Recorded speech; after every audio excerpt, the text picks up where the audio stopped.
sair da zona de conforto dá trabalho. Dá trabalho. É muito mais fácil você continuar... levando mais do mesmo. Exatamente, porque assim, do que você... Porque você sabe mais do que eu. Uma reeducação alimentar, uma atividade física, qualquer processo que você vai fazer para emagrecer, ele vai te dar trabalho. Não é passe de mágica. Só escolher, né? Então, às vezes, tem que ver o que está por trás disso. É que eu falo, o segundo pilar seria a questão emocional.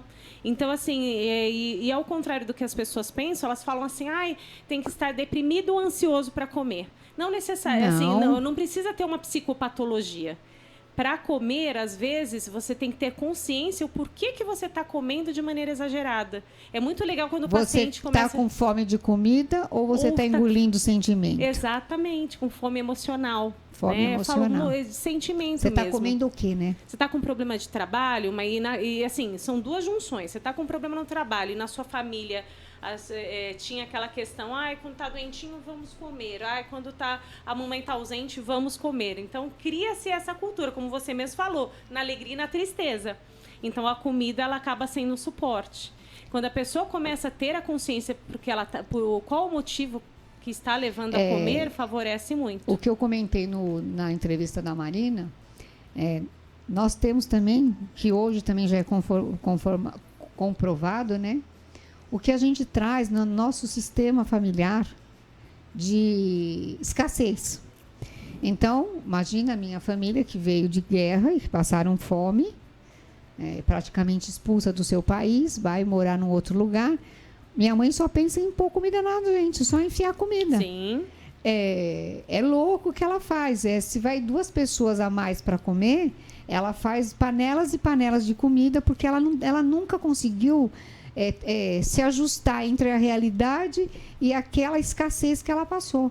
Exatamente. Então, quantas pessoas, por exemplo, no caso da Marina, que conta que o último filho nasceu com 500 gramas e ela entrou num processo de alucinar por conta de desnutrida e com fome. Agora, o que ela que tinha tudo muito contado, não desenvolveram obesidade. Mas se ela tivesse um pouquinho mais de tempo de ficar na cozinha, o que ela teria feito? Com certeza. Né? Compensado. Teria compensado. Ela focou na educação dos meninos. Olha só. A preocupação. A troca que ela fez. Mas quando a comida está fácil e tem fartura, porque eu posso falar da minha família, que é a minha realidade. Quando a minha mãe casa com meu pai não é rico. Mas o arroz e feijão nunca faltou. Para minha mãe, aquilo já era uma fartura. Exatamente. Ter ovos para fazer. Porque naquele tempo a gente não falava de azeite. A gente falava de óleo na salada. Isso era uma riqueza. Sim, exatamente. Ter cebola para pôr na comida. A minha família também. Então, assim, você cria a escassez... Gera até aquela questão de vamos acumular, de comprar mais... Não, ele atira para todos os lados. Aqui, neste caso, nós estamos falando de compulsão alimentar, mas a escassez ela vai para droga, a escassez vai para compulsão em algum outro caminho. Ele vai para o caminho da compulsão. E o nosso caminho, assim, então, a cultura alimentar, ela está direta da família, ela está diretamente associada às questões emocionais. Então, se eu tenho um problema... emocional, eu tenho que analisar isso quando vem para mim, eu tenho que analisar primeiro os padrões alimentares, os padrões de vida dessa pessoa. Eu olho toda essa parte sistêmica, qual é o sistema, quais são os hábitos da pessoa para entender qual é o papel da comida na vida dessa pessoa. Perfeito. A partir do momento que identifica o papel da comida e o que faz a pessoa comer, se for um trauma, se for uma violência, se foi algum aspecto mais Você cuidando profundo, do seu paciente, você consegue chegar tecnicamente, né? A raiz do problema. A raiz do problema. Como que nós vamos entregar para o nosso ouvinte quando ele tem que aceitar e concordar para tomar uma coragem de ter um outro olhar? Qual pilastre que é? O que move o ser humano? Amor ou dor? Amor ou dor. Ou você está muito, realmente, às vezes, o que acontece muito, né? Eu já vi muito, principalmente eu trabalhei muito com adolescentes. Ou eles começam nessa fase de adolescente, nessa fase de azaração, que quer se mostrar para as menininhas, e assim, ou, né? e aí eles procuram mostrar sedução, né? E realmente começa a se reeducar tal, ou eles foram muito satirizados, ou são pessoas que chegaram no limite físico, não só adolescente, mas quando adultos também, bullying mesmo, chegaram né? no limite físico da doença, e aí eles têm que recorrer ao emagrecimento, né? Mas é mais por dor do que amor. Muito mais por dor. Quando elas chegam no fundo do poço, no limite, elas não procuram antes. A minha experiência também de consultório. As mulheres que se separam, sempre em momentos difíceis, quando não foram elas que escolheram a separação, e vão se olhar. Aí ela quer emagrecer rápido. Tem uma leva de umas mulheres que se separam que fica bonita, tio.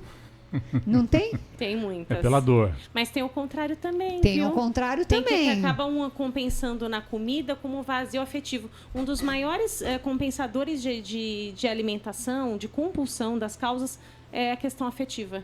Ou relacionada a pai e mãe, a familiares, ou a questão afetiva de relacionamento. E nós vimos também uma leva de pessoas ficando obesas no processo pandêmico, né? Pandêmico. Nossa, não podemos pandemia, esquecer isso, né? A pandemia, eu cheguei assim, né, a ver pessoas que eram corredores, que na época corriam comigo, pessoas que chegaram... tinham algum tipo de atividade, por mais simples, andar de bicicleta, andar no parque. Chegaram a engordar 35 quilos, 40 quilos, e aí as pessoas chegam até mim, eu estou desesperado. Aí já quer começar a correr, como não vai ter o mesmo desempenho. Então, o que eu falo para essas pessoas, né? Na pandemia realmente trouxe um desgaste emocional, porque era uma ameaça invisível. Hoje nós já sabemos lidar com isso, mas no começo era uma ameaça invisível que ninguém sabia. Nós não sabíamos onde estava pisando. Era como se fosse uma arma biológica. As pessoas não sabiam o que ia acontecer, o medo iminente de algo invisível.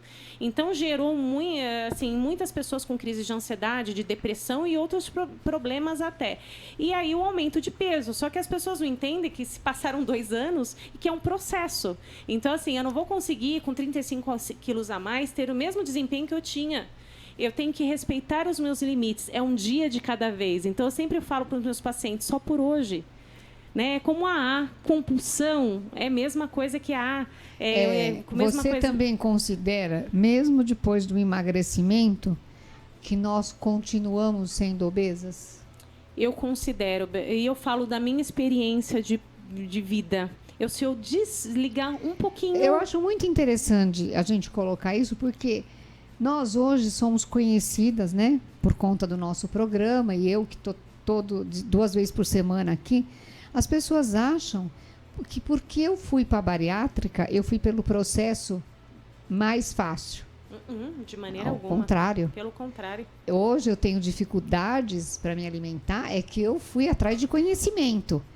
Todo bariátrico, e eu falo mais, há mais de 20 anos, eu sou a primeira leva de quem operou. Nós não sabíamos qual seria o efeito colateral. E quantas pessoas faleceram nesse processo? Exatamente. Eu tive várias Para amigas. mim, o meu prejuízo maior foi que eu perdi massa óssea oral e tive que investir em implantes. Até eu brinco, não troco de carro. Se alguém, estou louca para andar de picape touro. Se alguém quiser me patrocinar, né?